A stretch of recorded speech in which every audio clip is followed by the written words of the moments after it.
Welcome to the Michigan Football Junkies podcast. I'm Jeremy Miller, and today we're going to get into a few things before we hit the Penn State preview, our biggest game of the season so far. First one is the Mccarthy seizure. Yeah, it really affected the game. You could see it clearly affected a lot of the players. You saw players with tears in their eyes, which is understandable. You're talking about a guy who's like their dad away from home. So, I mean, they're with Mike Hart constantly. All these running backs, your position coach is really close to you, or at least should be. And you could see Blake and Donovan both very shaken up. I had a friend that recently had this happen to them where they had never had a seizure in their entire life. And they're, let's just say, close to 40. And it's just something strange that just hit out of the blue and went through tests. They say they're not worried about it happening again and just kind of leave it at that.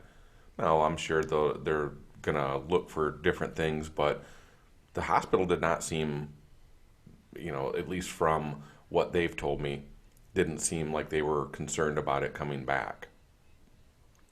Hopefully the same thing happens for Mike Hart, and it's just a blip on the screen. It's just this one random event. Hopefully nothing else comes of it, and if so, they can get it under control. Joe Klatt was another one that went on and on in the Indiana game. I don't know why people think he's so good.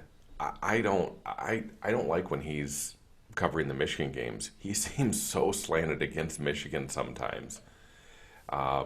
Another thing he brought up was every time they run a motion, it's a run play. Every time. It's funny that he said that because in the Indiana game, there was 28 times Michigan motioned. 14 were run, 14 were pass. Great job scouting that out, Joe Klatt. Now, there's also a rumor out there that Cade Mcnamara, as soon as he gets healthy, is transferring. This would actually make sense, but there's a problem with it. Cade McNamara's dad, Gary, he tweeted after this former reporter from the Flint Journal posted it that he was going to be transferring as soon as he got healthy. Cade's father instantly said, "Hey, share your source." Adam Biggers is the gentleman that posted it originally. He used to work for the Flint Journal. I believe he does freelance stuff now, but that's one that we're going to have to keep an eye on. Gary seemed like it was, just by the nature of the tweet, I mean, it says, share your source with multiple explanation points.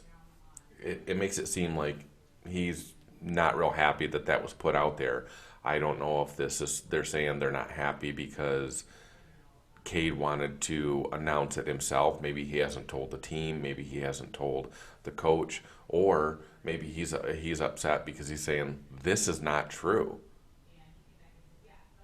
Cade plans on staying. So that's one that we're going to have to keep an eye on just to see what happens. As far as this week, we'd like to be fully healthy, but unfortunately, Trey Jones, he's probably not going to play this week.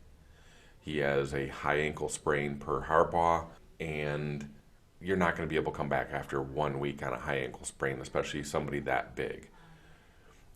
So expect Carson Barnhart, who did pretty good, to replace him in the starting lineup this week. There's no word on Nikhai Hill-Green. Who knows when he's coming back? We really need him because with the inconsistency, really, and Colston has been up for this as well. He's been inconsistent in coverage.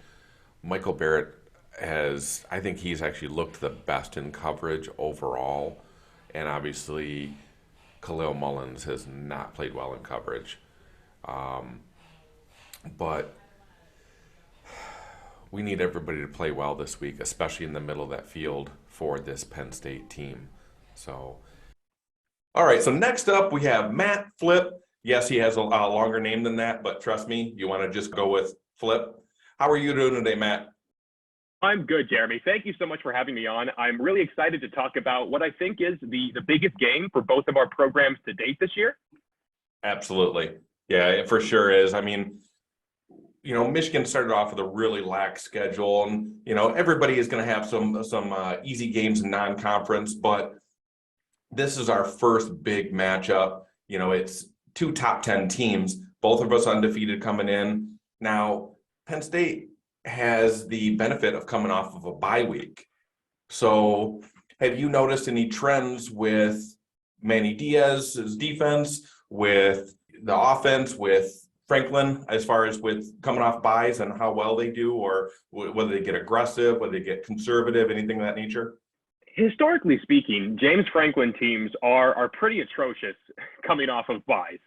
They're just, for whatever reason, Franklin's a really emotional guy, and the way the schedule is shaped out, it's usually been a really tough loss, then a bye week, and then Penn State goes and plays a big-time opponent, and they've come out flat historically. So I'm curious to see how it shakes out now with a little bit of a new guard now with Manny Diaz in there to shake some things up. Mike Yurcich has been around it's his second year, but he's not an original Franklin staffer from that Penn State staff. So the pieces around Franklin that have historically been there when they come out flat after buys have mostly, gone their separate ways, whether that be to go to head coaching jobs elsewhere or, work their way up the ladder at another program. So I'm curious to see how this shakes out. Franklin has said they're changing up how they do the bye week this year, just in terms of maybe more focused on the actual opponent more than self-scouting during the bye week. So I'm curious to see what they come out looking like after this probably much deserved week off for that team. Yeah, I did notice that Franklin is 2-5 in his time coming off a bye week at Penn State, but like you said, Manny Diaz is new. You have a new offensive coordinator. Well, he was there last year, but with changing some of these coaching staff up, you're gonna change that whole dynamic. So that I was curious about with those new changes, and we're gonna find out this upcoming Saturday. As far as with your offense, obviously the man running the helm is Sean Clifford. He came in at the same recruiting cycle as Kerry Collins, didn't he? It feels like it at this point. Both of them wear number 14, and I think Kerry was also from Ohio, so it wouldn't surprise me if they grew up together at this point. He has been there for a while, but it does seem like it's one of those times where there's always one player for a certain team where it just feels like they've been there for like 10 years. But Sean Clifford, he's a redshirt senior, and he's seen it all. What is it about Clifford that makes him succeed, and what is it about Clifford that makes him, let's just say, struggle? Yeah, because he's had some up and down times throughout his whole career, right? Yeah, it's a double-edged sword. Clifford is a very confident football player, and that's great. You want your quarterback to feel like he can control the offense. It really makes sure that he never gets, I think this year especially, he never gets too high, he never gets too low. I think the great example of that is the Purdue game, where Clifford throws just maybe one of the worst interceptions of his career. A pick six goes the other way, puts Penn State behind on the road in a night game at Purdue. He comes out and he organizes the best drive I've ever seen him put together a couple series later, and Penn State wins the game. So he's definitely a bit of a Jekyll and Hyde kind of quarterback. But with that confidence comes this belief that he can make throws that he just flat out can't make. Penn State has not really had the deep ball rolling for them a lot of the time this year, and that's not really because they're not trying. They're definitely trying to get a few of those a game, but Clifford just really, there are some throws that he just flat out is unable to hit.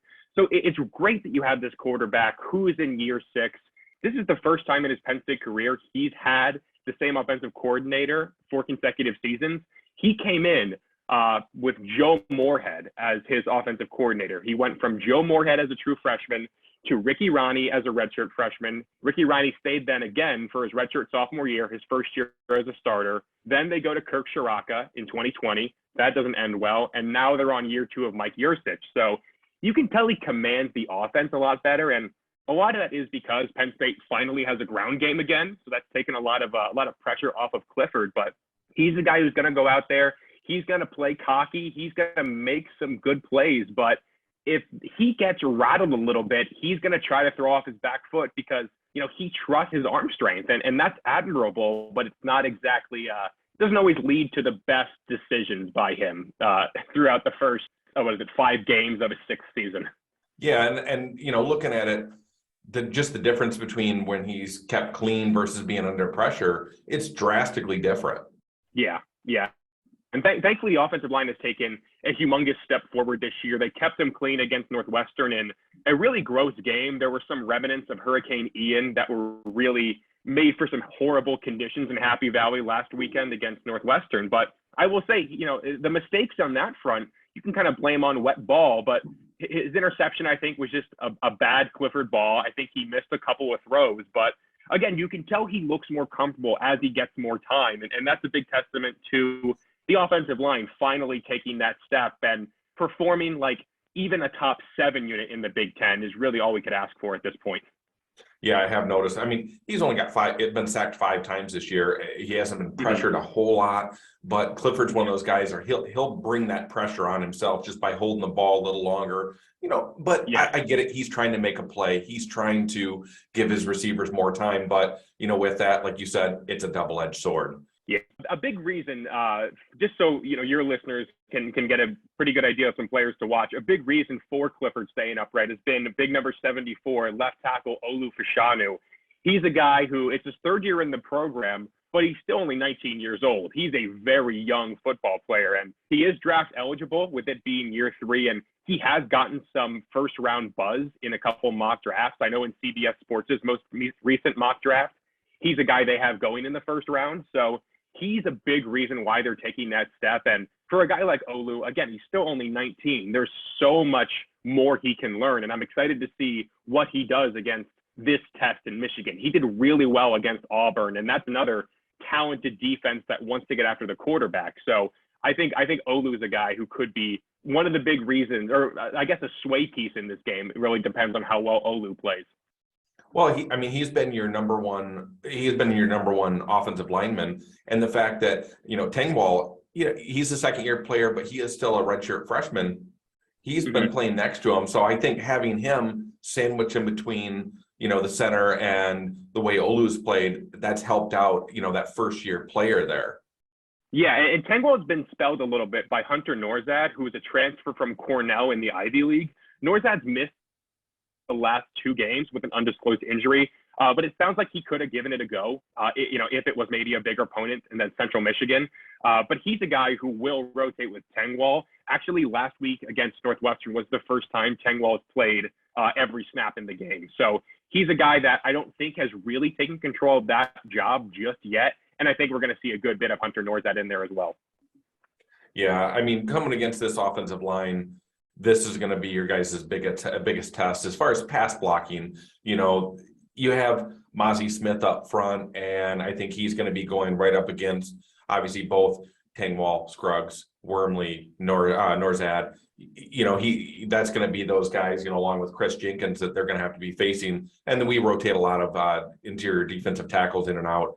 So they're really going to get their test, and you'll really be able to see how well they're gelling together in this game, I think. Yeah, it should be interesting on that front, especially with that, those 3 guys rotating in and playing a good bit. Now, pass blocking's really been like their strong suit, because it seems like run blocking is, looking at like the PFF grades, you see a definite difference between pass blocking and the run blocking grades on the entire offensive line, really. Mm-hmm. But is that partially because of any freshman mistakes? Because obviously, as talented as the 2 freshmen have and how good they've looked, they're still going to make mistakes where they go to the wrong gap. They see something, and instead of following their block, they try and break it off. Singleton's more of a big play guy. Has any of that attributed to some of the run blocking grades being as low as they are? I don't think so, honestly. Singleton, number 10, and Katron Allen, number 13, are really they're the lead backs in this. Kayvon Lee started the year, but he's kind of been supplanted. And Singleton and Allen are really a 2-headed monster. They're only separated by just 6 carries. And they're different kind of backs. Allen's a more mature runner. He's a guy who went to IMG Academy down in Florida. So if you can play at that program, you're going to be developed at a really high level. So he's a guy who I think has done a really good job of making sure he at least gets back to the sticks. And then, Singleton's the big play guy, so he will get bottled up on occasion because he's trying to bounce some big plays. But the run blocking grades are so low, I think, frankly, just because they're just not that good at it up front yet. I mean, this is an experienced unit up front, but it's still a redshirt freshman, Landon Tengwall. Juice Scruggs, the center, was starting at guard last year. Sal Wormley at right guard. It's his first year back after a undisclosed injury last spring. And then there's a rotation at right tackle, and that right tackle spot especially has been a major pain point for Penn State this year. So I'm not ready to put it on the backs, and that says a lot about these two true freshmen, that the running issues aren't because they're not running effectively. They're definitely doing their job. Just the offensive line has to do a better job of getting them holes. And it has been a big improvement over last year, but there's still a long way to go. I mean, between the two of them, they have nearly 800 yards on 5 games on two true freshmen. Both of them have graded very well. You're looking at 8 touchdowns between them. And Singleton, I mean, you're talking about a guy who's graded out very well. Not a whole lot of pass blocks, but he's still graded out very well when pass blocking. And that is a big thing with trust, especially with Clifford, with the offensive line, even the offensive coordinator, to keep them on the field. So your two true freshmen, I think they're going to be there. You're going to see a vast improvement over the next few years, and that's going to be a big strength of Penn State. Yeah, I'm excited to watch them as they continue to grow and develop. Both guys were in for spring, so they've had some time in the Penn State strength program, which, has routinely put out some pretty impressive running backs: Saquon Barkley, Miles Sanders, Journey Brown, before he was unfortunately forced to retire due to a heart condition. So, that path has been cleared, and I think Singleton could be one of the best. And Allen's never going to make the splash plays, but he's a guy who just does not look like fun to tackle. Yeah, both those guys are not small. So that's one thing. Because a lot of times you get that power, that power guy, and you get a lot of lightning guys where you get, Blake Corum's was always thought of as the little guy, but I mean, he's just a little ball of muscle. So he's running big this year. Yeah, he's our power back this year. Absolutely. How are both Allen and Singleton as far as receiving? So it's a little bit interesting that you mentioned that, because Kayvon Lee and Devin Ford, who recently left the program, were probably the two best receiving backs on Penn State's roster. And we just haven't seen enough of it yet from Singleton and Allen for me to really know. Singleton comes from an option offense in high school, so that's not exactly catching the football, but that's definitely, you can transfer that skill when he gets out there. But we haven't seen enough of it just yet for me to really say they can or can't do it, because in a lot of those obvious passing downs, it was Devin Ford that they went to. And the Ford departure is very recent. He was not active for Northwestern. And Franklin did say he left the program to focus on academics. So they've got to find somebody who can kind of fill that role. And I don't know if Kayvon Lee is going to maintain that role, because these freshmen really belong on the field as much as they can. So we have to wait and see to see what they offer in the receiving game. Okay. Now, you have a couple receivers that have played pretty well. You have obviously, let's start off with your tight end, because he has just played really well. I think Brenton Strange has out of nowhere. Yeah, Strange. Tell me a little bit about him.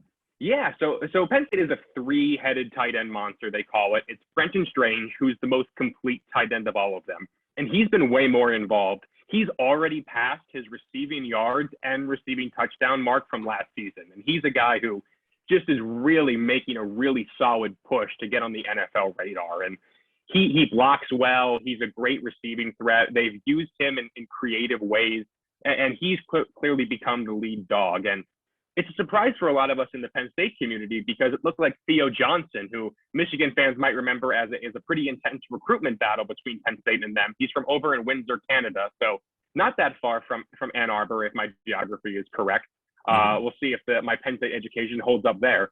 But Theo Johnson is more of a true receiver, and he missed time earlier in the year, and they've eased him back in, but he really hasn't been that involved yet. And I want to see him get more involved this week. And then there's Tyler Warren, who is the lowest rated recruit of that bunch, because he was a high school quarterback in the mountains of Virginia.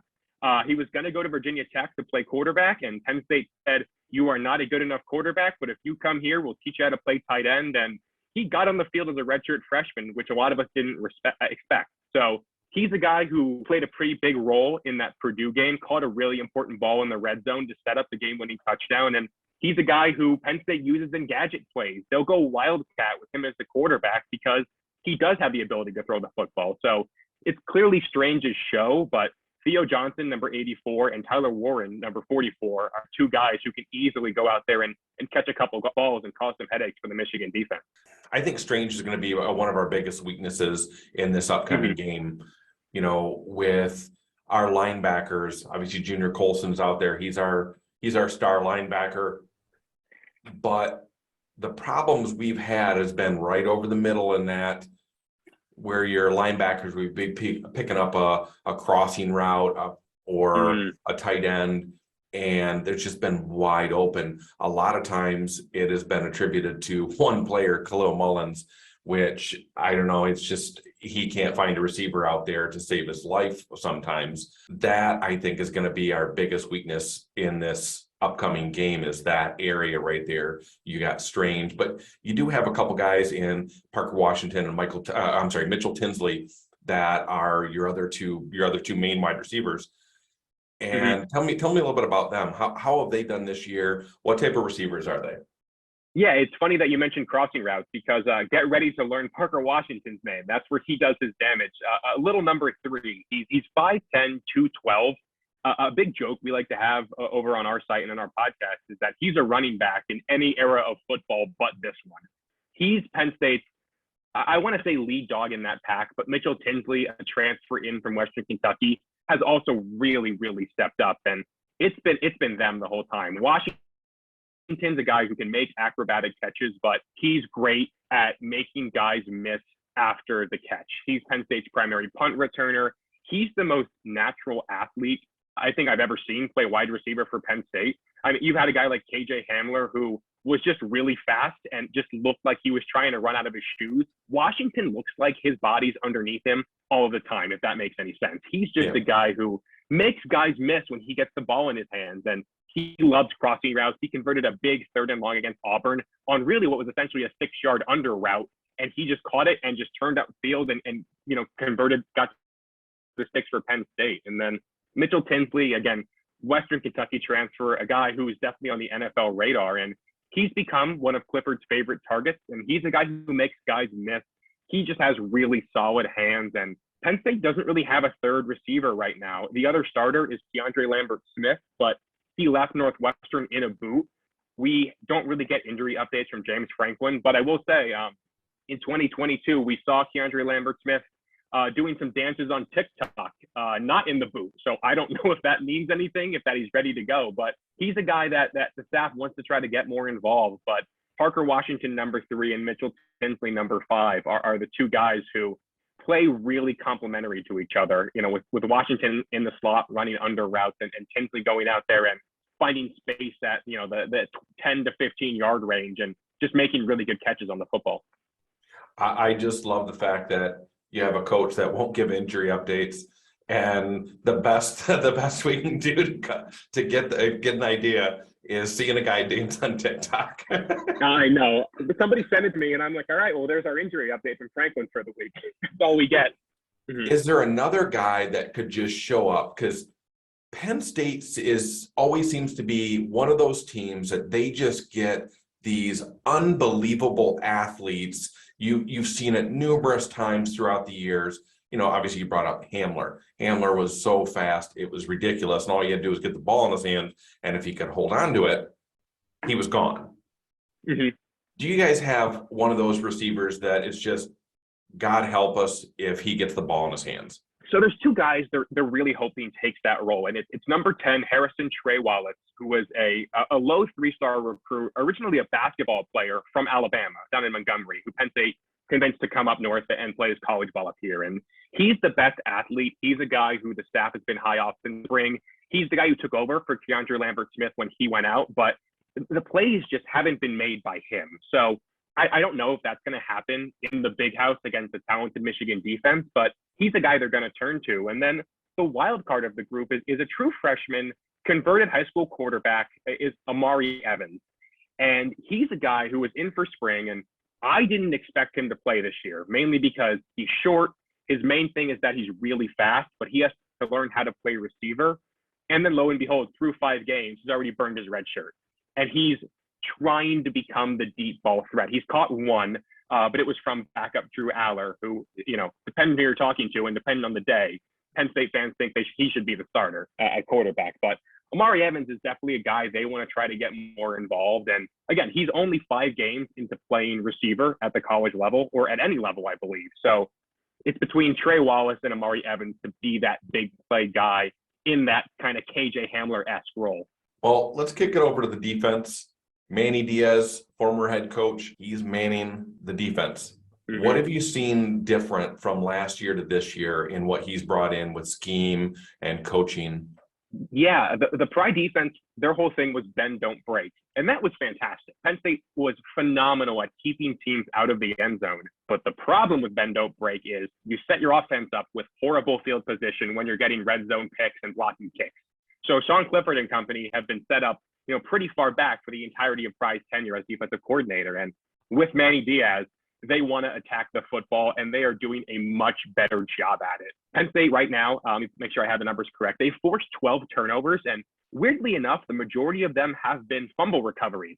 They're going out there and they're making plays behind the line of scrimmage and forcing quarterbacks to kind of, get in their own way and cough up the football behind the line of scrimmage has been a big point of emphasis for this team. So they're more aggressive. They're playing a lot more guys in the secondary. They have something called the Prowler package where they'll go 5 defensive backs, and a lot of those guys are future NFL players. And that's been really beneficial for them in terms of forcing teams to throw into double coverage, forcing quarterbacks to speed up their processes. So it's been a way more turnover-focused defense under Diaz, and they are allowing more big plays, but it's a trade-off. You're creating more big plays, but you're also allowing yourself to get gashed a little bit more than Brent Pry allowed in his basically near decade as Penn State's defensive coordinator. Yeah, and I feel like, especially with some of the players you guys have, you need a defense that's more attacking. I mean, that seems to be right up Joey Porter's alley.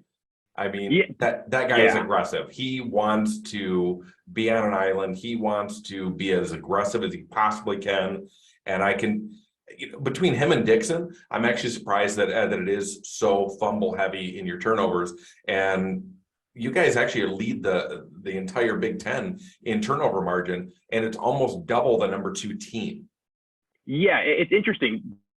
Joey Porter Jr. was put through a ringer against Charlie Jones and Purdue, and since then, people haven't really tested him. Porter's really shut down an entire half of the field, and that's allowed a guy like a Michigan native, Kalen King, who kind of rotates starting jobs with Johnny Dixon, a South Carolina transfer. It depends on the game, really, who starts. They play pretty similar amount of snaps. But Porter's completely shut down a whole half of the field lately, and a lot of that is because they played Central Michigan and Northwestern, who neither of them have really great quarterbacks.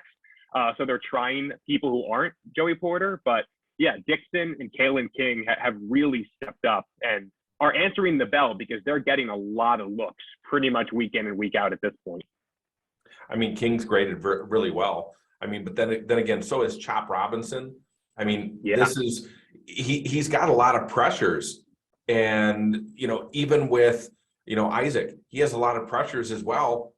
There's just they have not come up with the sacks yet, but as long as the pressures are there, in my opinion, that's exactly what you want, because the sacks will come. Dennis Sutton, he's third. He's what, a true freshman, isn't he? Yes, correct. And between those 3, those are your top. They've collected the most pressures between all of them. Sutton leads the team in sacks, but he's not playing nearly as much. How is his progression? Is he gaining more playing time, or is it going to mainly be the Robinson and Isaac show?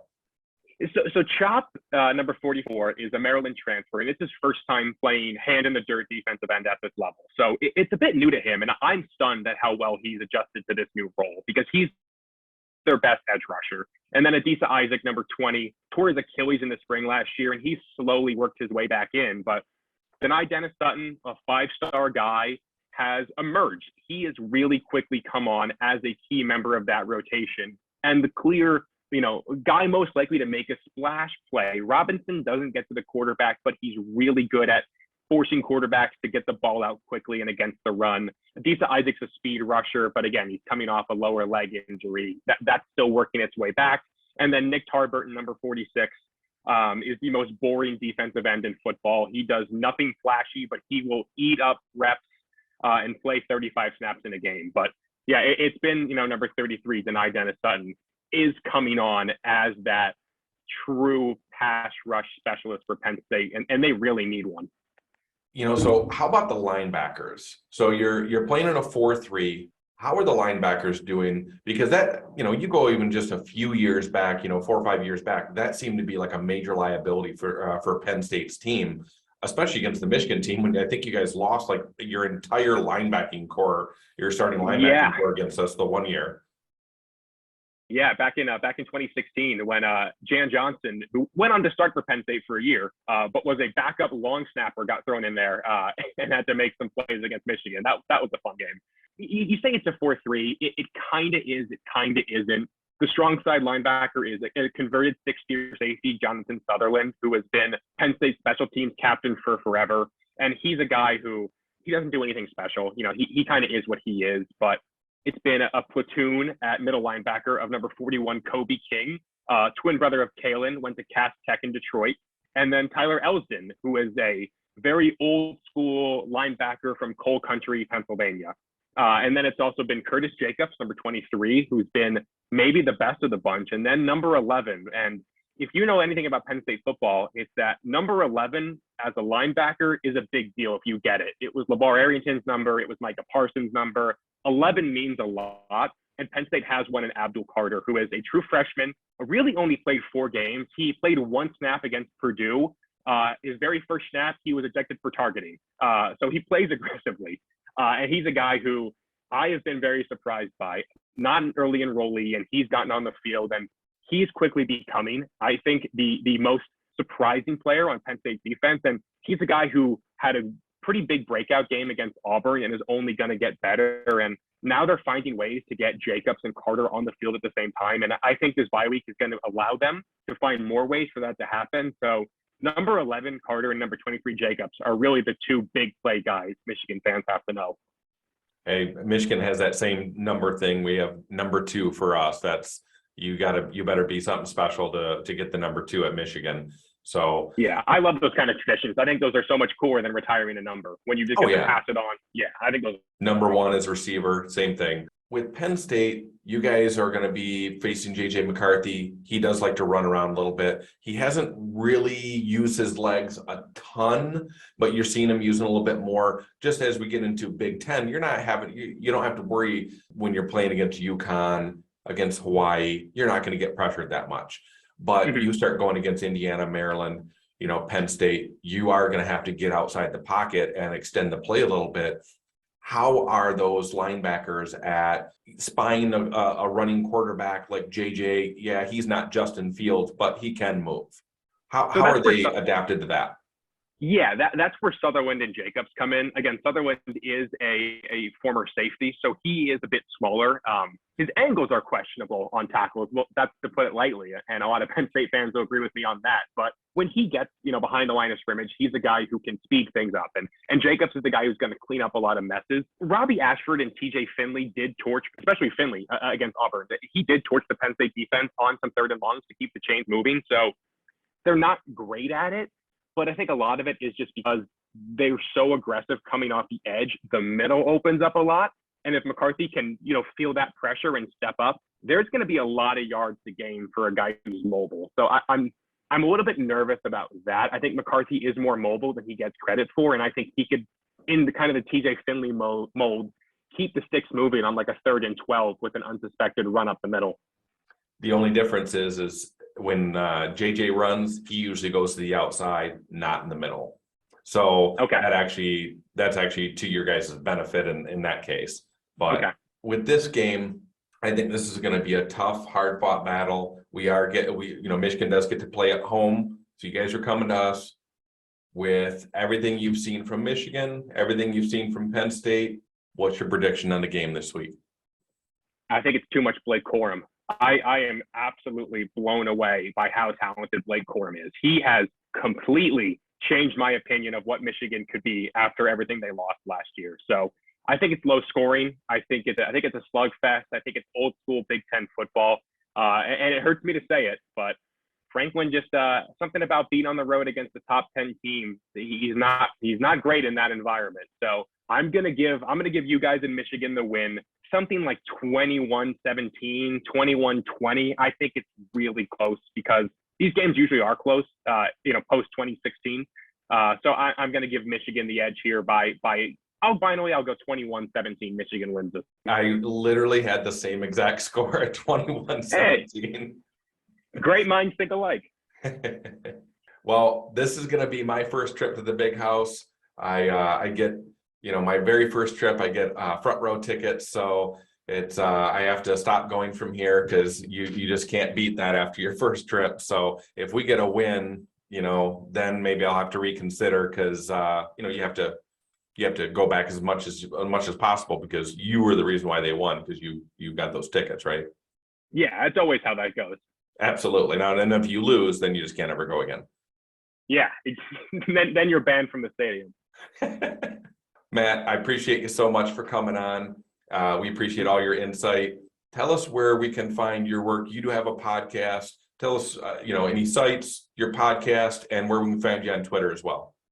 Yeah, you can find the site on Twitter at RLR Blog. You can find our podcast on your podcast network of choice. It's Roar Lions Roar. I don't know how interested your Michigan fans are going to be in our Penn State take, but we try to do a really good job. We were a website for a long time, and now we've kind of shifted to be simply a podcast focused.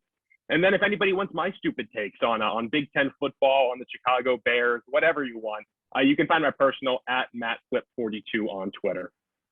Absolutely. I don't know about you, but as a fan, I used to always go on, the week of and I'd listen to a couple podcasts of the opposing team just to hear their take, hey, who's injured? What do they have coming up? So that's always been something I was intrigued by. So we're just all fans. Now we just get to talk about it with other people too.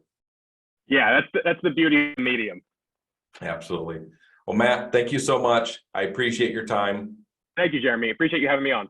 It's great to be a Michigan.